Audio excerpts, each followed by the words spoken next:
Thank you for staying with us on the Pulse. Now time for the sport. I'm Gary Al Smith. And in the next few days, depending on whose account you believe, the FIFA Normalization Committee will be named soon. We understand that there already are some names that are in the public domain as to who is going to comprise of this list, including Kofi Amwa, who was part of the liaison team. There's also Lucy Quist, former boss of Airtel. That's a surprising name. Abdul Karim Razak, aka the Star Boy, former Ghana Footballer of the Year and African Footballer of the Year, and also Reverend Osei Kofi, among others. Hans Mensah Ando is in studio with me to help us appreciate what it is they are going to do, why they are important, and then some of these names on the list, look at why it may be or may not be so important. Thank you, Hans. Thanks, Gary. So, as with everything in Ghana, we had to get a leak before the official naming of the Normalization Committee.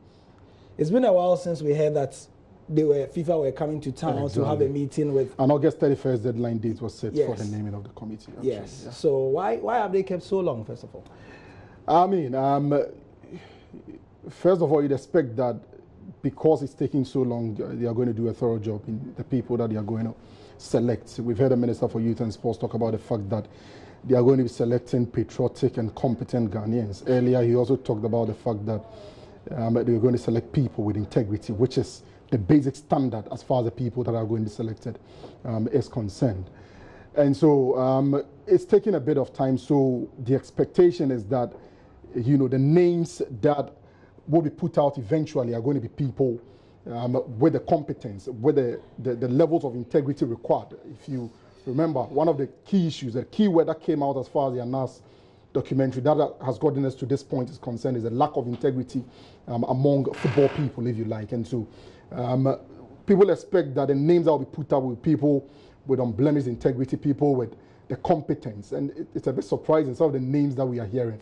Kofi Amwa, of course, is no surprise. Abdul Karim also no surprise. But Lucy Quist is a bit of a surprise in there. But personally, I think that we are going to have one or two surprises in the people that are going to be named.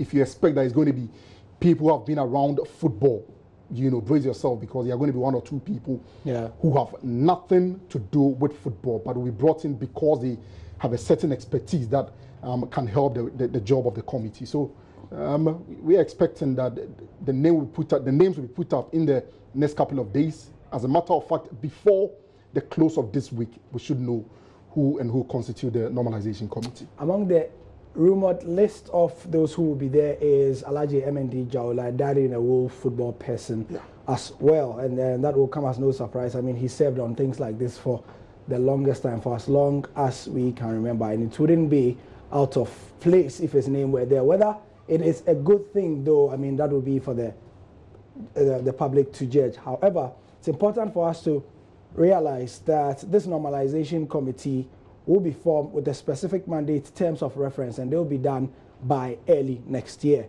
They won't be working no later than a set date. I think it's March next year or so, if my memory serves me right. So, but it could be extended, correct? It could be extended, yes. But if it's going to be extended, we will know exactly why that will be the case. Now, Hans, very briefly, this Normalization Committee, it's also important to note that anybody who is put on this committee will not be able to contest for the GFA elections. So that's the interesting bit. That's what I was coming to, actually. So is there clearly was stipulated that if you are a member of the Normalization Committee, you won't be able to contest for a position in the new GFA. Exactly, the new GFA, if you like. And so I've been wondering whether some people have been contacted and they've pulled out because of that particular condition.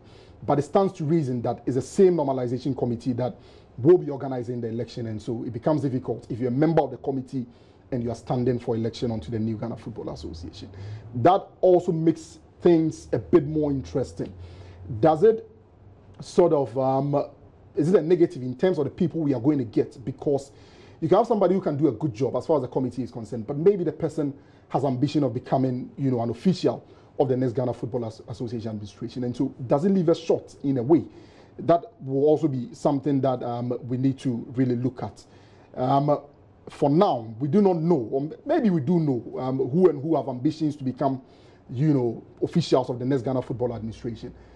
It's clear that there are people within the previous administration who are not implicated in the announced documentary who would want to be a part of the next FA administration, and so I'm sure that they would do all they can to stay away from the Normalization Committee so that they are not caught in that web. But certainly will be interesting. Right. So thank you, Hans, and we await the naming of this list. Let's not forget again that this list is going to be done in consultation between the FIFA, CAF, and the government of Ghana in terms of consultation. Are going to sit down, look at the names, draw it, and that's what they've been doing for the past 2 weeks. We understand. Some say the list is done. Why it's not been named, but we'll find out. Hans, thank you. Glad to be here, Gary. And that's the sport for now.